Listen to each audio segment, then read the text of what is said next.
আমাদের সঙ্গে আছে। ভারত জুড়ে তোমরা নরেন্দ্র মোদীর বিরুদ্ধে দুর্বার আন্দোলন করে তোলো। প্রয়োজনে আমরা দিল্লি অভিমুখে লং মার্চ করব। কোটি জনতা নিয়ে ভারতকে আবার হিন্দুত্ববাদ থেকে মুক্ত স্বাধীন করে ছাড়বো ইনশাআল্লাহ।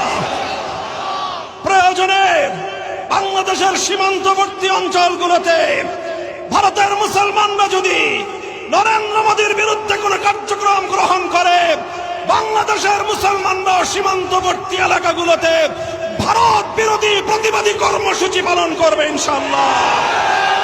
সেই সঙ্গে আমরা বলতে চাই, সারা দুনিয়ার মুসলমানেরা যেভাবে গাজাবাসীর পক্ষে মাঠে নেমে এসেছে, আমি বিশ্ব মুসলমানদের প্রতি এবং সারা দুনিয়ার শান্তিকামী মানবতার প্রতি আহ্বান জানাতে চাই, একইভাবে আপনারা ভারতের মুসলমানদের অধিকার আদায়ের জন্য ভারতের 40 কোটি মুসলমানদের প্রতি সংহতি প্রকাশ করার জন্য বিশ্ব মানবতা রাজপথে নেমে আসা দরকার।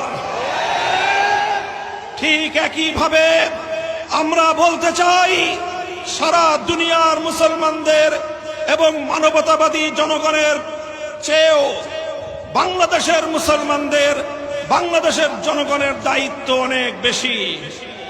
কারণ বাংলাদেশের মানুষ, বাংলাদেশ ভারতের প্রতিবেশী রাষ্ট্র। প্রতিবেশীর বাড়িতে যদি আগুন ধরে, অন্যান্য মানুষ আসার আগে প্রতিবেশীকে সর্বপ্রথম সে আগুন নেভানোর জন্য এগিয়ে আসা তার নৈতিক দায়িত্ব হয়ে দাঁড়ায়। তাই আজ বাংলাদেশের জাতীয় মসজিদ বাইতুল মুকাররমের প্রাঙ্গণ থেকে 18 কোটি জনতার পক্ষ থেকে ভারতের 40 কোটি মুসলমানের প্রতি আমরা পয়গাম পাঠিয়ে দিতে চাই, উগ্র হিন্দুত্ববাদী নরেন্দ্র মোদীর বিরুদ্ধে আন্দোলন সংগ্রামে তোমরা একা নও। আমরা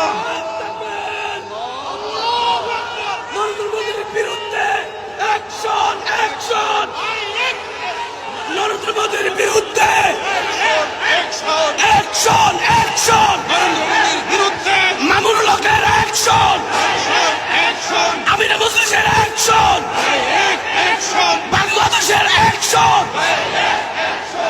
কাজেই আমি বলতে চাই, ভারতের মুসলমানরা যে কোনো কর্মসূচি ঘোষণা করবে, বাংলাদেশের মুসলমানরা তাদের পাশে থাকবে ইনশাআল্লাহ। প্রয়োজনে বাংলাদেশের সীমান্তবর্তী অঞ্চলগুলোতে ভারতের মুসলমানরা যদি নরেন্দ্র মোদীর বিরুদ্ধে কোন কার্যক্রম গ্রহণ করে, বাংলাদেশের মুসলমানরা সীমান্তবর্তী এলাকাগুলোতে ভারত বিরোধী প্রতিবাদী কর্মসূচি পালন করবে ইনশাআল্লাহ। যদি প্রয়োজন মনে করি, আর এর পরেও যদি ভারতের মুসলমান